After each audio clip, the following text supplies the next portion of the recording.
We are making our own story as we go, as we go, as we go. Hoping, we are hoping that we'll go so happy ever after, happy ever after.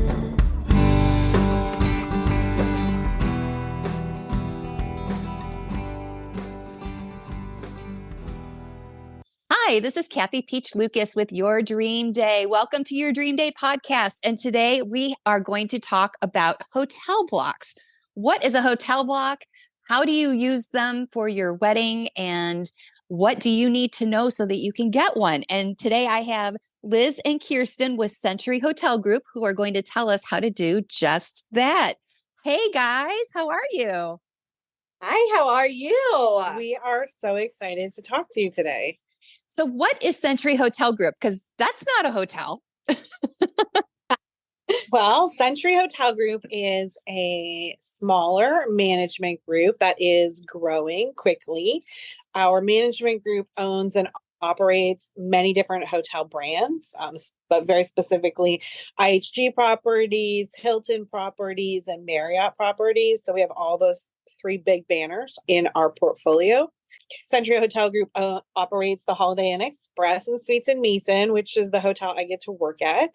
And it owns and operates the Spring Hill Town Place, which is the newest property that they've opened. And Kiersten here with me is the director of sales on site at that property. Whoop-whoop.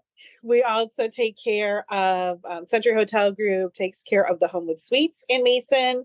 And then we have a couple properties in the Miamisburg area, specifically the Home 2 in Austin Landing and the Hilton Garden Inn in Austin Landing. And they take care of the True by Hilton in Beaver Creek and a town place in Lima, Ohio. And we're very excited with two new properties opening over the next 2 years. The first one being a Residence Inn that will also open up in that Miamisburg area. And then the most exciting project is the contribution to the brand new Hilton Garden Inn property that's currently being worked on and will open, I think, within the next 2 years. But it's a historical project at the beautiful historical downtown property of the Arcade in Dayton. So Wow. short amount of time, there will be a Hilton Garden Inn property there, and we're all excited to see that come to fruition. Very exciting. Very cool. So we got a scoop on something. I love it. Love it. Love it. Love it. You guys have a lot of experience in dealing with hotel blocks, and that is something that every couple planning a wedding should offer to their guests. What is a hotel block? So first and foremost, I would say a hotel block is just a way to kind of alleviate some stress, take away some things from our wonderful brides that are already running around like crazy, So I think by reaching out to a hotel block, we're going to take away some of that. We're going to deal with your guests. We're going to make sure that they have everything that they need coming from, arriving, planning their trip, what's in the area, what restaurants are near, what are some things that they can do while they're with us. By setting up a hotel block, you do have the luxury of being able to work with us personally throughout the entire process. So, we'll be able to answer those questions. We'll be able to take care of any of the convenience that, some of their guests might need. We'll be able to lock them into a rate. We'll be able to, help their friends and family with anything that they might have. You also get, some fun perks out of it when you're setting up a block through a hotel, depending on which brand you're with. If you are a diehard Marriott, we're going to make sure that Marriott planner is going to earn 3 points per dollar that's spent throughout that entire group. There's always that fun fact of being able to offer a complimentary room upgrade to those bride and grooms, or get a signature cocktail at our bar and make sure that's at a discounted rate, trying to just make it fun and just add a little bit more to some of the things that they want for their big day. So when should a couple start doing this, start creating a hotel block for their guests? We say the earlier, the better. And I will often tell planners such as yourself that the bride and groom should be looking at their hotel options the same time that they pick their venue. Very much that early to at least look at where you're going and talk to the hotels about rates and what they can offer your guests. And why we suggest things book as early as possible, because hotels can be very busy. And often, like, depending on your area and when the wedding is, might dictate the availability in a hotel. Hotels in every area have hot dates where there might be something big coming to their area, and it's harder to negotiate any type of group or discount that might come in and overlap with those event dates. But we've seen crazy things happen where somebody contract their wedding and they get a rate set that's great for that day. And then lo and behold, 2 months go by. And this is a very specific example. And a huge country music festival gets. I was going to say, we discovered this as we were talking today, because I've got a client who's getting married at the end of July, and we were talking about we need to get a block set up. And I learned that there is a music festival the same weekend as her wedding, and hotel availability is going to be through the roof. So it's also helpful because, like you said, if they book it the same time they book their venue and that event has not been announced yet, they're going to get a steal of a rate. But at the same time, even if for this particular client, we're going to be setting up her hotel block this week, her guests are actually going to be able to have a place to sleep, because a lot of these hotels are going to be sold out. And so if you're in that type of situation where your guests may not have anywhere to go if you don't have a hotel block for them. Well, or they're staying much further away, or they're all split up in different hotels at a higher rate, sometimes strange cancellation policies or deposits needing to be paid on those individual reservations. If you're not dealing specifically with the hotel and get contracted for all the things that this particular group may need. So the contracts are ever changing with what can be offered, what is expected in return. But the most important thing about getting it booked is number one, getting your group booked. You can easily take a look at a bunch of different hotels and decide what's a good fit for you based on what's available at that time period. But the earlier you book, the better chance that you get the best rate available in a group block, and you get the room types, the number of rooms that you're hoping to have, all situated at one or two hotels, usually for a wedding. Well, and one thing that I think a lot of couples don't realize, they just assume that only the out of town people are going to get a hotel room. That's actually not the case. A lot of times people who are going to the wedding think of this as a little weekend getaway, and they may live 20 minutes from the venue, but they may want to actually have a little getaway of their own. And then they get a room in the hotel block and they can get back there safely. And they've had a couple too many spirits. They can sleep it off. Mm-hmm. But there are also things too, like we're going back 20 years, but we had our hotel block at a Holiday Inn Express, and they had a boardroom that we were able to pay a small fee for. And we had breakfast in there the next morning for our guests, and they were able to say hi to us if they didn't really get to talk to us the day before. And that was a wonderful. That is absolutely true. Kiersten and I were talking before the podcast about what to start with and what to look for in a hotel, and how important some of the things are, and how, you might think, oh, I only want to stay with this brand, but then you realize it's the furthest hotel from your venue. Maybe the reviews at that specific brand are not up to what you would expect. What else did we talk about, Kiersten? Proximity to the venue. Mm-hmm. Well, anytime we go on a trip, my husband is Mr. Research.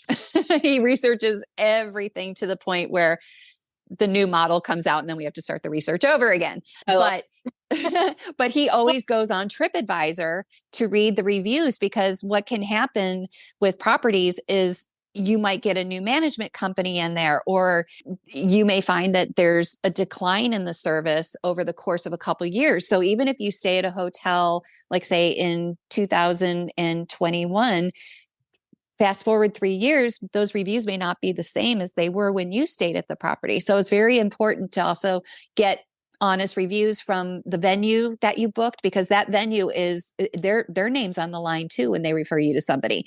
and they're not going to point you in a wrong direction because that's going to make them look bad. So it's also, like you were saying, it's also important to, see what's close in proximity to the venue, because the venue's going to hear who's a good hotel. Mm-hmm. I would absolutely agree with that. And in the world we live in today, with so much being done online, but between booking your restaurant, booking your hotel, buying your shoes online, whatever it may be, I would say most people, before they purchase something, will 100% read reviews on the product before they just purchase it, especially if they're deciding between product A and product B. There's things to consider in everything, whether it's price or delivery time, but people are going to read the reviews. So I would tell you it's important for your guests to check out those reviews, because a hotel can have great pictures, but you don't know when those pictures were taken. And then one of the biggest and most important things in a hotel is how you're being treated by the staff in the hotel. And I would tell you that those reviews are often the ones we see the most, is how people are either happy or unhappy with service. And I'm happy to say our hotels have great remarks when it comes to our service. I'll tell you, one time somebody shared a quote with me, and I'm not sure who said it, but it's always stuck with me. And, being in the hospitality industry, it's so important. People aren't going to remember what you said to them. They're going to remember how you made them feel. Absolutely. That's exactly right. That is exactly right. And I think it being in the hospitality industry too, that's something that you learn, you take into consideration when you're meeting with all of these clients and anyone that's staying at your hotel in general. Yeah. Absolutely. So how does one go about booking a hotel block? Where do they start? They pick up the phone, they call the hotel, and what happens after that? So we can request many different ways. My favorite is when somebody calls, absolutely. But I do, the world we live in, there's a lot of stuff done electronically. So I get a lot of requests via email, as well as phone calls. And people will actually just physically say, we're going to go look at hotels today and, stop at 10 hotels in the area. Well, that's great. I always suggest calling first and setting an appointment to view the hotel, just so that you'll be able to talk to the salesperson at the property, because they're going to be able to answer all of the questions about a group block, whereas a front desk agent, although have great customer service, might not know the answer to how long do we have to book these reservations, or, what else do you offer with a group block? So your best bet would be to make an appointment, whether that's electronically or over the phone, and then come in and see the hotel. And you can certainly schedule a bunch over a couple hours, take a look at what's in the area. I would tell you to always start with looking at what's in your area, and then look at how those hotels in your area, how they're reviewed, because you can probably cross off some of the hotels, even though it might have a beautiful name in it.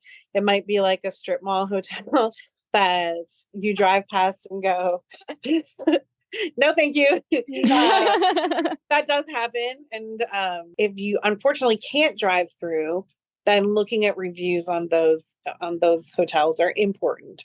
And what you're looking for in reviews is consistency. Every hotel will have a bad review because somebody was having a bad day or something happened that we couldn't fix to their satisfaction. That does happen, but every hotel that I've worked with does their utmost to resolve an issue and satisfy our guest, because we want them to come back. So reviews are really important. And then talking to your salesperson at the hotel. Most hotels that deal with groups have a dedicated person that knows all the ins and outs of it. And the biggest thing we need to know is, when is the wedding and how big is the wedding? With how many rooms does somebody think they need? That's where I would start. I agree. What do you have? I agree completely. I think kind of going back to what we were talking about earlier too, with the contract, when you're talking to the salesperson, we actually know what's going on in the area and what is going to be involved in that contract. Kind of going back to the courtesy block versus the guaranteed revenue. If it does happen. What is let's actually talk a little bit about that. That is a big thing that couples need to understand. What is the difference between a courtesy block and a guaranteed block? Yeah, absolutely. So the biggest difference is a courtesy block is going to be put into place with a cutoff date. So with that being said, the bride and groom will not be held financially responsible for any rooms that are not reserved within their block. So with that being said, instead, there's a cutoff date in which those rooms that for some reason weren't reserved are just released back into our general inventory of the hotel. Typically, that cutoff date is about 30 days prior to their arrival. So that way it gives the business, the hotels, 30 other days to sell those rooms that weren't sold in that group block. Now, let's say this lovely bride who's getting married on July 27th, who we were talking about earlier, her wonderful wedding is taking place during a Cincinnati music festival, which is a citywide sellout. So with that being said, we would love to still have those groups. We would definitely want to have, their friends and family stay at our hotel, but with some guaranteed restrictions, rules, regulations put in place. So instead of a cutoff date of 30 days prior to their arrival, there's going to be an attrition, or there's going to be a percentage in which the bride and groom therefore would be held responsible. There could be a combination of, Correct. There's still a cutoff date of 30 days, but because we're holding this inventory over an event period, the bride and groom guarantees that at least 50% of those rooms that they're holding will guaranteed have reservations attached to them, or they will financially be responsible for paying for them. That protects the hotel, and it puts a sense of urgency on the group block to get booked, and sometimes allows a bride and groom to really ask the question to the salesperson, how many rooms do you think we'll pick up in our block? Correct. Which is often very different from what the original conversation is. We love our brides and grooms, and we've seen weddings that pick up 30 rooms, which would be a big wedding in most. That's a big block. That's a That is very big block. Yes. But I've seen more times than that where somebody believes they need 30 rooms. And we say, well, that's a little outside of our norm. And maybe we start with 20 rooms, and lo and behold, 30 days prior to arrival, we're releasing 15 of those rooms back to the hotel. Yep. And there's plenty of reasons why a guest may not pick to stay in the hotel that you've chosen. They could be very brand oriented, that they travel a lot with brand X, and you've chosen a hotel and not in that brand. It could be that they travel so much for work that they have so many reward points with whatever brand they stay at, that any of their leisure travel outside of work comped for them with the points that they have earned traveling. And that's well deserved, It is. And in a situation like that, we will find out that this person should have booked a room. They're not on their rooming list that we have to give to the planner. And then they say, can you check this person? They said they booked at your hotel. We pull it up, see it's booked by points. And therefore, we can at least make note on the reservation that this is part of this group coming in, so that we try to house people in the same area of the hotel. We make sure it's better for not just the group, but the hotel. Yeah. If you keep everybody on the same floor, so you're not running up and down stairs, it's just better all around to have people together that are coming in for an event together. And even more recently, we see more and more people booking through some sort of Airbnb or Vrbo, or they're renting something, a whole house for multiple people. I've seen that happen more and more. There's things that are different with a rental like that as opposed to a hotel. I would say for most weddings, though, the hotel block is your smartest way to go. It gives you the best rate usually to give your guests. And then you can really keep everybody together. Right. Most of the time we'll do the feed for them. We'll take care of feeding their guests. They have breakfast in the mornings. They don't have to really prepare anything. So it does really kind of take it back to let us take away some stress. Let us help you. Well, and I've got a very, very important, and I know it's a detail-oriented question to answer, but it's a question I get constantly. Every now and then you'll get a hotel block that has, let's just say hypothetically, a rate of $159 per night. And then they go on a travel site like Yahoo or Expedia, and they find a room for $139 a night, which is less than what the block is. Explain why that's kind of a trick. Well, just like when you see things on sale on Black Friday, sometimes you get there and that product's not there anymore. Yeah. And now there's a product that's $50 more out in its place. Yep. I would say a lot of third-party sites will show you, number one, the least expensive room in the property at the highest discount, which is usually a prepaid, non-refundable upfront payment on that room. Now, again, if the guest feels that they want to save maybe $20 and book that way and let us know, we can absolutely say, hey, this is associated with the wedding. We're going to try to make sure they're in the same area in the hotel, but they will not fall under the same rules that the group block would, which would give you a cancellation policy and, specific things that maybe are negotiated for your group. For example, if you are booking, like I have a meeting space in the hotel, and we will base the rate sometimes of that space based on how many rooms are in the group block. So if we say, hey, at 15 rooms, the space is half price, and the event only gets to 10 rooms, but other people have booked prepaid rates and booked with points and booked all these different ways, they won't qualify into that number because they're not officially in the block. So, there's things that we need to pay attention to make sure that we educate as salespeople at the hotel, that the bride and groom realize this, that they do need to book through the block in order for the perks that come with that block to reach that fulfillment.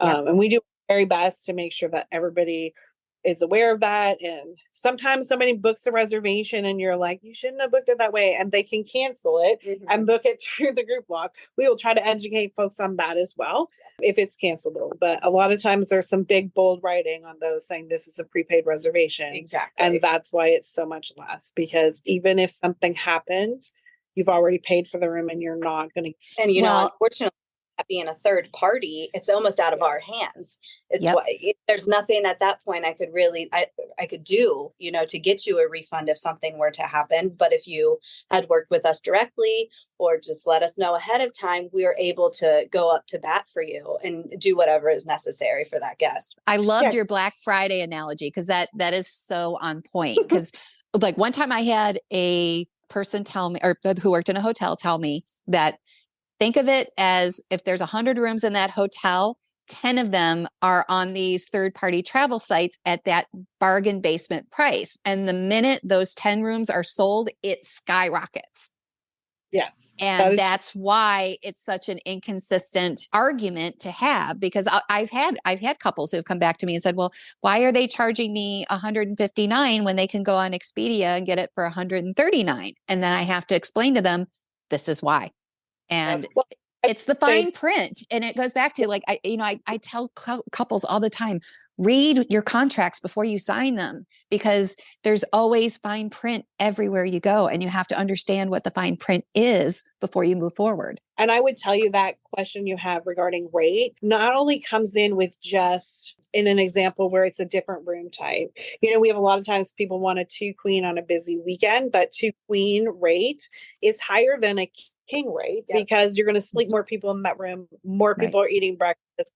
More people are using the shower. There's reasons that hotel rooms cost different amounts of money. Yes. And a lot of times it's logically why, and people don't think about it. They just think it's a room is a room is a room. But a room with one person for breakfast costs a different amount than a room with 5 people coming for and all eating breakfast.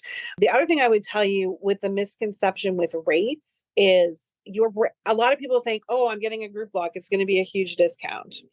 I'm going to tell people I'm really sorry that that's a misconception out there. The rate is going to be very much based on what historically the hotel usually sees during that time period. Even if you're booking a year and a half out, we're still going to look at what makes sense for the hotel, because we're here to fill our hotels, but at the same time be an advocate for the brides, grooms, wedding parties that are planning to use our hotel. So we are here to help make sure you have the rooms you need at a rate that makes sense. Yes. And sometimes, it might be a summer wedding and our rate right now is $179. And I might say, hey, I can't change the rate, but I can guarantee you that you will have these 15 rooms held until 30 days prior. So as that rate increases, as the hotel has less and less availability, your rate will not. because it's contracted and locked in. Sometimes the group block provides a good discount, especially on weekends where we need additional business in the hotel. And we're often providing a better rate on those times. But there's times just like a plane ticket might be on sale one day. Exactly. And with a seat sale, and then they fill up half the plane, and then the rates on that plane skyrocket hundreds of dollars more for the same seat that yesterday you could have bought for $49. Hotels, I mean, it's a supply and demand market. Yeah. Rates will change and fluctuate based on what's going on. The hotel industry went through the entire hospitality industry with COVID. I mean, it devastated the entire industry because people couldn't travel. Therefore, hotels sat empty. And I would tell you in many, many areas, the hotels are still recovering from the financial strain of that time period. As rates increase, hotels will increase rates because the demand is higher, even from a real business standpoint, just still trying to recoup what they didn't see for 18 months of travel. I think that's not just hotels. I think that's everybody. I mean, finally, as a planner, my 2024 is looking like normal again. I mean, it's taken, because when we book people 12 to 18 months out. And so it's almost like a ripple effect with the timeline of how are you booking your couples. And I would totally agree with you. I think everybody in the hospitality industry is just finally recovering from all of that. So once they get a hotel block, how do their guests book? How do they go about booking the room in the block? So easy, Kiersten. So easy.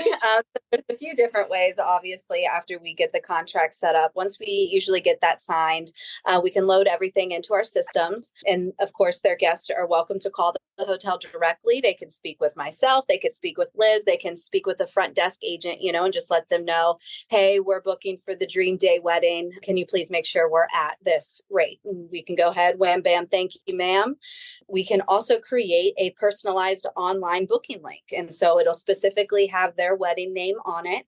I think these are usually the most popular and the most beneficial, only because most of our brides do have the knot or a wedding website of some sort. And so they can just pop that link in there and they can send off their wedding website link to their friends and family. Of course, Marriott does also have an option to where I can create an entire beautiful wedding page for them. So it's not just a link, it's an actual page, and I can put a picture of them on there. I could put a nice little memory that they may have had just to kind of showcase for them. So there's a few different ways that once the contract is signed and everything is in place, there's a few different options that they have to make those reservations, but very simple, friendly, easy, friendly for everyone involved. Most part, people are booking online. I think it is definitely happens on all platforms of reservations. Probably 80% for sure or more get booked electronically. But I would say in the wedding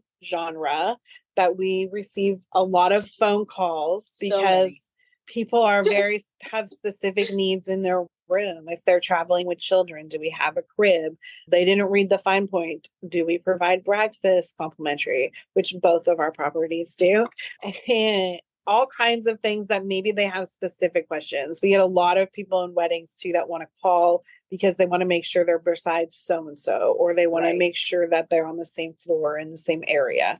Those are all things that we try to make sure we facilitate. Again, you are using a director of sales at a property to be your advocate, to make it the best experience for the entire group coming in. So once the group starts arriving, 2 to 3 days beforehand, let's say a couple wants to have a little goodie bag for their guests when they arrive, or they have an agenda. Let's say they're having a shuttle service that'll be taking guests to and from where the event is taking place. How does that all work? It's really easy. I mean, every hotel is going to be a little bit different on their specifications regarding like a gift bag to give out for their guests.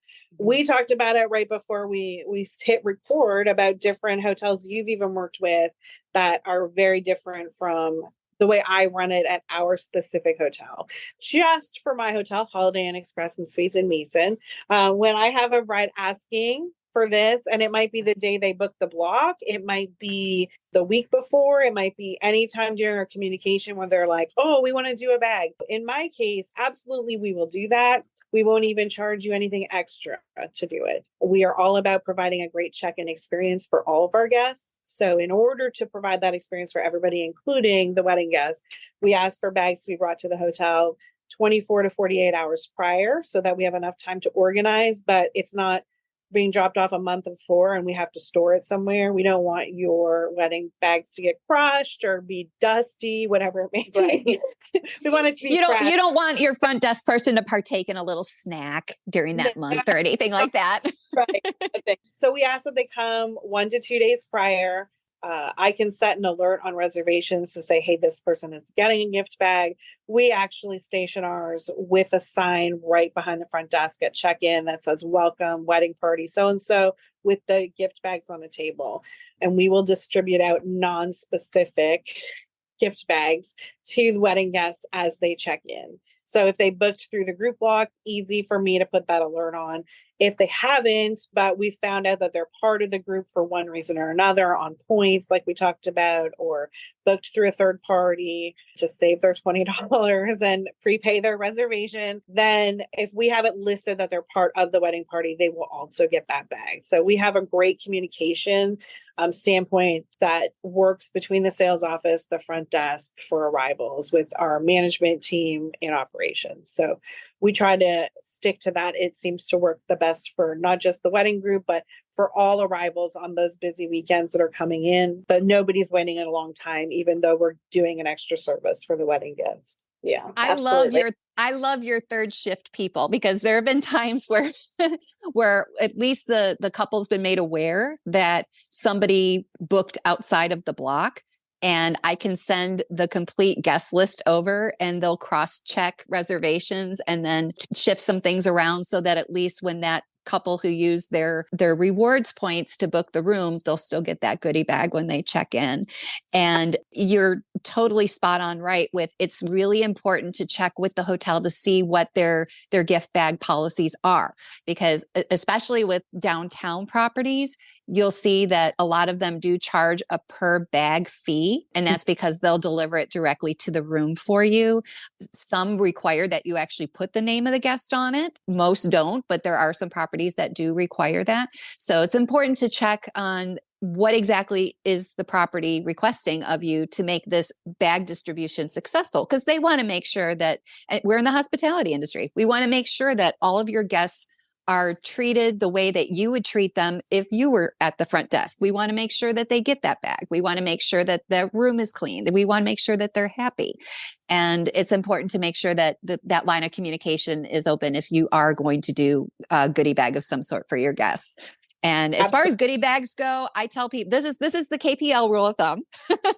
Something wet, something crunchy, something chocolatey, something minty. Perfect. Tends to go over well with everybody. Tylenol. Yeah, and a nice little hangover kit would be lovely. Yeah. Are you implying people are going to drink at the wedding? Just only a couple spirits, here and there. Depends on the choice on whether your wedding has an open bar, on how much Tylenol you need to provide in this.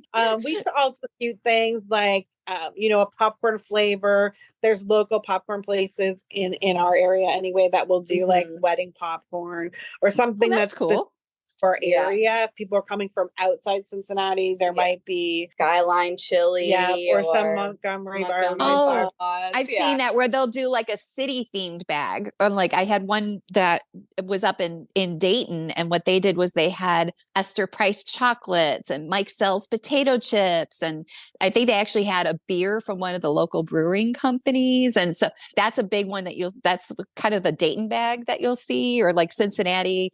They'll have like a little coupon for a cheese coney, and definitely Grippos and busking cookies. Busking cookies. That's a big one. That's a big one too. Yeah. I love some of the stuff. Grippos, yum. That sounds so good right now.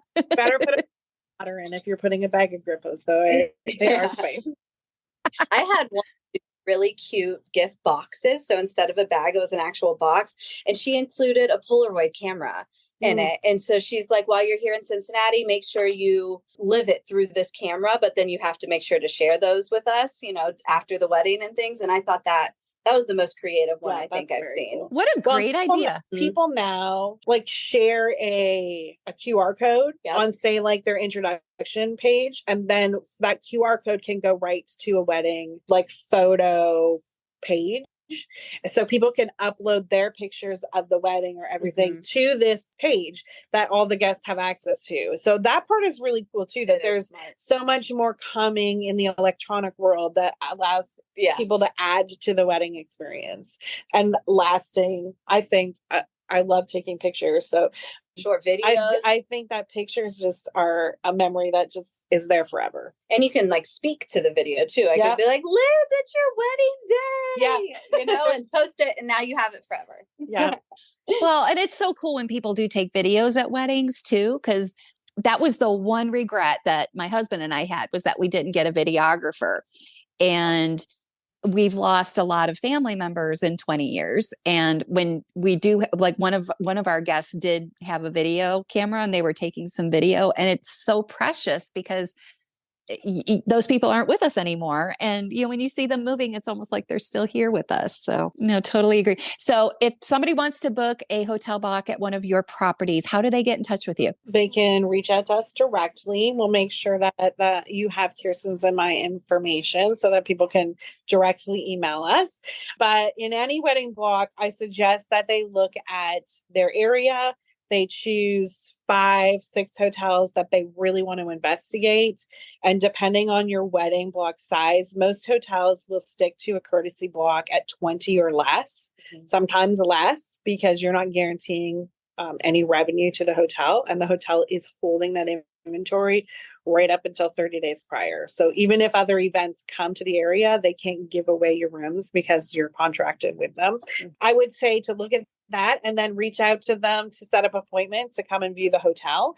Once you know that you would be happy staying in the hotel, that's when I would start saying, okay, what does your contract look like? What kind of guarantee do you require? What additional perks do you offer? Do you have complimentary breakfast? Do you have a meeting room? Is that something that you utilize? Kiersten's hotel has a bar. What are the bar hours? Is there anything special we can do with the bar? All those other questions that come with it. And then remember to ask your director of sales, what's the most common things that they see with weddings, because we have a wealth of knowledge on things that happen. And we have even things that we would tell you, hey, don't do this. Not going to work the way you think it is. Correct. Maybe don't use this shuttle. Let's use this one. Liz, Kiersten, thank you so much for joining us today. Thank you for listening. Please subscribe to Your Dream Day podcast by clicking that subscribe button. We will be back next week with another topic to help you with planning your wedding. This is Kathy Piech-Lukas with Your Dream Day. Happy planning.